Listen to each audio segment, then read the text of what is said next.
શું ભારતની નિકાસ પર લાદવામાં આવશે 100% જેટલો ભારે ટેરિફ? રશિયાથી તેલ ખરીદતા દેશો સામે અમેરિકા કયો મોટો ટેરિફ બોમ્બ ફોડવાની તૈયારી કરી રહ્યું છે? રશિયા પાસેથી સૌથી વધુ ક્રૂડ ઓઇલ ખરીદનાર ભારત માટે શું હવે વૈશ્વિક વેપારનું મોટું સંકટ તોડાઈ રહ્યું છે? અમેરિકી સેનેટમાં કયા નવા દ્વિપક્ષીય બિલને પ્રાથમિક મંજૂરી આપવામાં આવી છે? નમસ્કાર દર્શક મિત્રો, ધ લોકસત્તા શોમાં આપનું સ્વાગત છે. આ સમયે વૈશ્વિક વેપાર અને ભારતની આર્થિક નીતિઓ સાથે જોડાયેલા સૌથી મોટા અને ચિંતાજનક સમાચાર અમેરિકાથી સામે આવી રહ્યા છે. શું ભારત પર 100% જેટલો ટેરિફ લાગશે? રશિયા પાસેથી તેલ ખરીદતા દેશો પર અમેરિકા ટેરિફ બોમ્બ ફેંકવાની સંપૂર્ણ તૈયારી કરી રહ્યું હોય તેવું ચિત્ર ઊભું થયું છે તેમ અહેવાલોમાંથી જાણવા મળ્યું છે. મીડિયા અહેવાલોમાંથી પ્રાપ્ત માહિતી મુજબ અમેરિકી સંસદના ઉપલા ગૃહ સેનેટે રશિયાની ઉર્જા આવક પર લગામ લગાવવા અને તેના મુખ્ય ખરીદારો સામે દંડાત્મક પગલાં લેવાના હેતુથી લાવવામાં આવેલા એક મહત્વપૂર્ણ દ્વિપક્ષીય બિલને પ્રાથમિક મંજૂરી આપી દીધી છે. મંગળવારે યોજાયેલા મતદાનમાં સેનેટે 86-12ની ભારે બહુમતીથી આ બિલ પર ચર્ચા આગળ વધારવાનો માર્ગ મોકળો કરી દીધો છે. જો આ વિધેયક આખરી તબક્કામાં પસાર થઈને કાયદાનું સ્વરૂપ લેશે તો રાષ્ટ્રપતિ ડોનાલ્ડ ટ્રમ્પને રશિયા પાસેથી તેલ અને કુદરતી ગેસ ખરીદતા ભારત અને ચીન જેવા દેશો પર લગભગ 100% સુધીનો વધારાનો ટેરિફ લાદવાની અભૂતપૂર્વ સત્તા પ્રાપ્ત થઈ શકે છે. આ પ્રસ્તાવિત કાયદા હેઠળ અમેરિકામાં આયાત થતા રશિયન સામાન પર તો 500% સુધીનો કડક ટેરિફ લાદવાની જોગવાઈ કરવામાં આવી છે.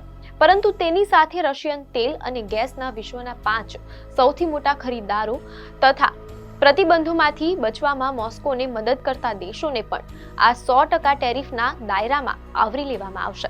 યુક્રેન યુદ્ધ શરૂ થયા બાદ ભારતે રશિયા પાસેથી ક્રૂડ ઓઇલની ખરીદીમાં નોંધપાત્ર વધારો કર્યો હોવાથી આ કાયદો ભારતની વેપાર નીતિ અને નિકાસ ક્ષેત્ર માટે અત્યંત ચિંતાજનક સાબિત થઈ શકે છે. મીડિયા અહેવાલો અનુસાર અમેરિકી સંસદના ઉપલા ગૃહ સેનેટમાં આ બિલ રજૂ થતાં જ વિશ્વભરના દેશોનું ધ્યાન દિલ્હીથી લઈને મોસ્કો સુધી ખેંચાયું હતું. મંગળવારે સેનેટમાં યોજાયેલા મતદાનમાં 86-12ના ભારે બહુમતથી આ બિલને લીલી ઝંડી બતાવવામાં આવી હતી. આ બિલ યુક્રેનના મજબૂત સમર્થક એવા સ્વર્ગસ્થ રિપબ્લિકન સેનેટર લિન્સે ગ્રેહામના નામ પરથી રાખવામાં આવ્યું છે. અહેવાલોમાંથી જાણવા મળેલ છે કે જ્યારે સેનેટમાં આ બિલ પર ચર્ચા અને મતદાન થઈ રહ્યું હતું ત્યારે એક મોટો રાજકીય ઘટનાક્રમ જોવા મળ્યો હતો. યુક્રેનના પ્રમુખ વ્લોદિમીર ઝેલેન્સ્કી પોતે સેનેટ ગેલેરીમાં હાજર રહ્યા હતા. મીડિયા રિપોર્ટ મુજબ વ્હાઇટ હાઉસમાં પ્રમુખ ડોનાલ્ડ ટ્રમ્પ સાથેની મહત્વપૂર્ણ મુલાકાત બાદ ઝેલેન્સ્કીએ અમેરિકી સાંસદોને ખાસ અપીલ કરી હતી કે રશિયા પર આર્થિક દબાણ જાળવી રાખવું ખૂબ જ જરૂરી છે જેથી તેના યુદ્ધના નાણાકીય સ્ત્રોતોને રોકી શકાય. આ બિલમાં રશિયન નાણાકીય સંસ્થાઓ, ઉચ્ચ અધિકારીઓ અને પ્રતિબંધોથી બચીને તેલની હેરફેર કરતી શેડો ફ્લીટ પર પણ અત્યંત કડક પ્રતિબંધો મૂકવાનો સ્પષ્ટ પ્રસ્તાવ રાખવામાં આવ્યો છે. આ કાયદા હેઠળ રશિયન સામાન પર 500% સુધીનો ભારે ટેરિફ અને તેના મુખ્ય ખરીદારો પર 100% સુધીનો દંડાત્મક ટેરિફ લાદવાની જોગવાઈ છે. હવે પ્રશ્ન એ થાય છે કે આ બિલથી ભારત માટે કેમ મોટી ચિંતા ઊભી થઈ છે? આંકડા ઉપર નજર કરીએ તો રશિયા ભારતનો સૌથી મોટો ઓઇલ સપ્લાયર દેશ બની ચૂક્યો છે. મીડિયાના અહેવાલોમાંથી જાણવા મળેલ છે કે ભારત રશિયા પાસેથી પ્રતિદિન 17.8 લાખ બેરલ ક્રૂડ ઓઇલ ખરીદે છે, જેની સરખામણીએ ઈરાક પાસેથી 9 લાખ બેરલ, સાઉદી અરેબિયા પાસેથી 7 લાખ બેરલ અને અમેરિકા પાસેથી માત્ર 2.71 લાખ બેરલ પ્રતિદિન ખરીદી કરવામાં આવે છે. યુક્રેન યુદ્ધ શરૂ થયા બાદ પોતાની ઉર્જા જરૂરિયાતો પૂરી કરવા માટે ભારતે ડિસ્કાઉન્ટેડ રશિયન ક્રૂડની આયાતમાં મોટો વધારો કર્યો હતો.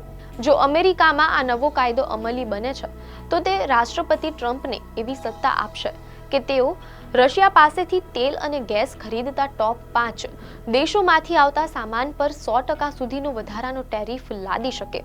રશિયા પાસેથી સસ્તું તેલ ખરીદવામાં ભારત અને ચીન સૌથી આગળ છે. આવી સ્થિતિમાં જો અમેરિકા ભારતીય ઉત્પાદનો પર 100% ટેરિફ લગાવે તો અમેરિકી બજારમાં ભારતીય સામાન મોંઘો થઈ જશે અને ભારતની અમેરિકા ખાતેની તમામ નિકાસને ભારે ધક્કો પહોંચી શકે છે. ભારત અને અમેરિકા વચ્ચેનો દ્વિપક્ષીય વેપાર બહુ મોટો છે. મીડિયા અહેવાલોમાંથી પ્રાપ્ત માહિતી મુજબ વર્ષ 2024ના ડેટા અનુસાર ભારત અને અમેરિકા વચ્ચે કુલ 11 લાખ કરોડ રૂપિયાનો વેપાર થાય છે.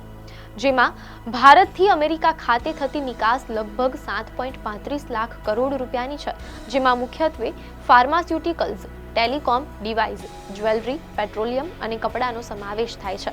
જ્યારે અમેરિકાથી ભારત ખાતે થતી આયાત 3.46 લાખ કરોડ રૂપિયા છે, જેમાં ક્રૂડ ઓઇલ, પેટ્રોલિયમ, કોલસો અને વિમાન તથા અંતરિક્ષ યાનના પાર્ટ્સ સામેલ છે.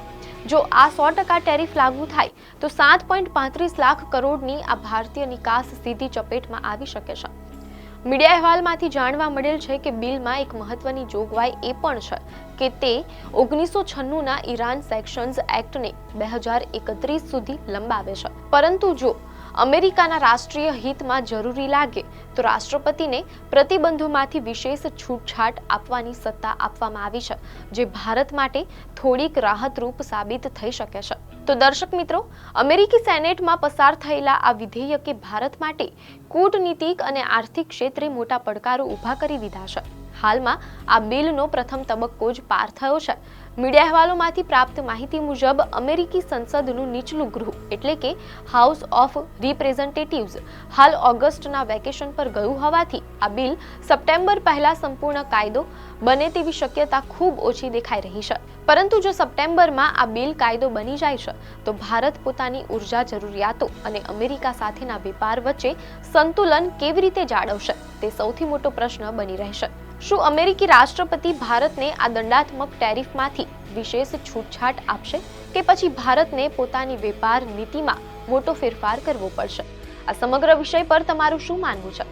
તમારા વિચારો અમને કોમેન્ટ સેક્શનમાં ચોક્કસ જણાવજો. આપને માહિતી સારી લાગી હોય તો વિડીયોને લાઇક અને શેર કરજો.